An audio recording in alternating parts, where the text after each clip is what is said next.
Dengarkan cerita si Pitung, cerita anak dari Betawi.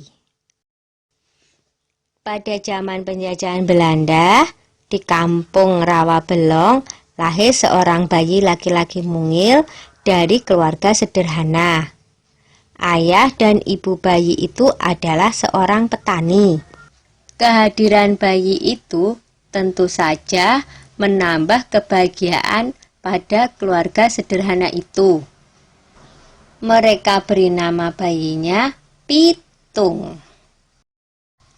Pagi itu, di balai-balai bambu depan rumah, Ibu Pinah sedang menggendong Pitung kecil. Setiap selesai memandikan, Ibu Pinah selalu menggendong bayinya sambil berjemur di depan rumah dan berdoa. "Anakku sayang, kamu harus sehat ya. Kelak kamu harus menjadi manusia yang berguna bagi nusa dan bangsa."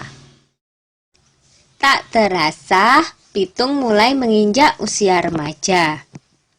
Selain belajar mengaji, ia juga belajar ilmu bela diri. Dengan cepat, Pitung menguasai seluruh jurus yang diajarkan oleh sang guru. Sampai akhirnya, sang guru mewariskan ilmu Pancasona kepadanya, yaitu ilmu kebal senjata. Suatu hari, Pitung menyaksikan kekejaman centeng-centeng Babah Lim, si tuan tanah. Mereka mendatangi rumah penduduk dan merampas harta benda yang ada, karena tidak membayar pajak dan upeti. Dengan kejam, mereka memukul dan menyeret para penghuni rumah. Hati kecil Pitung terpanggil untuk menolong mereka.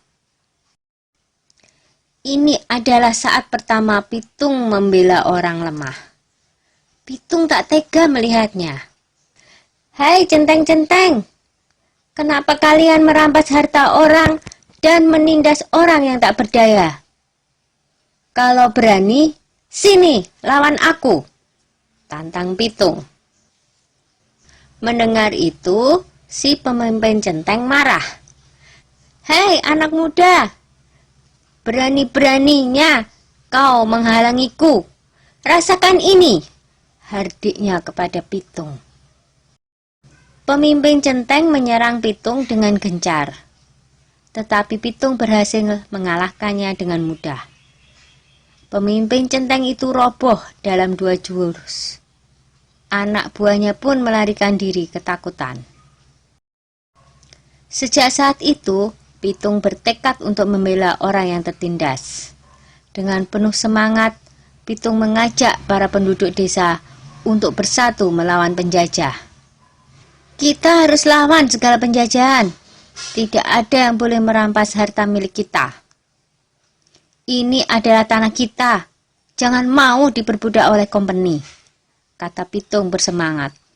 Semua setuju dengan ajakan Pitung. Para tuan tanah dan kompeni menjadi resah.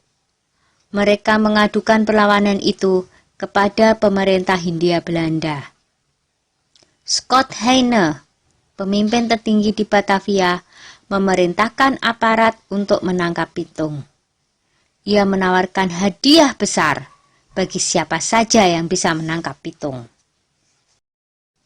Kompeni menangkap Pak Piun dan Haji Niapin untuk memaksa Pitung menyerahkan diri. Mereka dimasukkan ke penjara di Grogol. Berita itu sampai di telinga Pitung.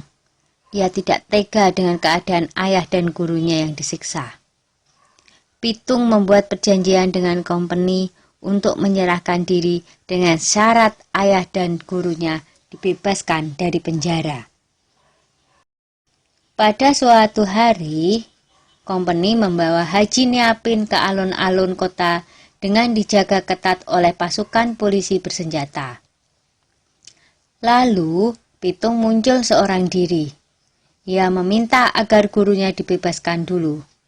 Setelah Haji Niapin dibebaskan, Pitung maju menyerahkan diri.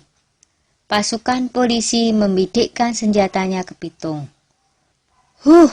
Tertangkap juga kamu, Pitung, kata Scott Hayne kesal.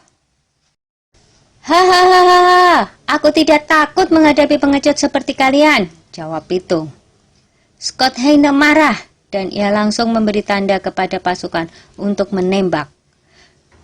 Dor, dor, dor, Pitung pun roboh bersimpah darah. Pitung gugur sebagai seorang satria. Beberapa bulan kemudian, Scott Hayne dipecat dari jabatannya karena menembak orang yang tidak melawan ketika ditangkap. Pitung gugur sebagai pahlawan dan akan selalu dikenang oleh generasi-generasi berikutnya. Sudah dulu ya cerita si Pitungnya. Jumpa lagi di cerita lain.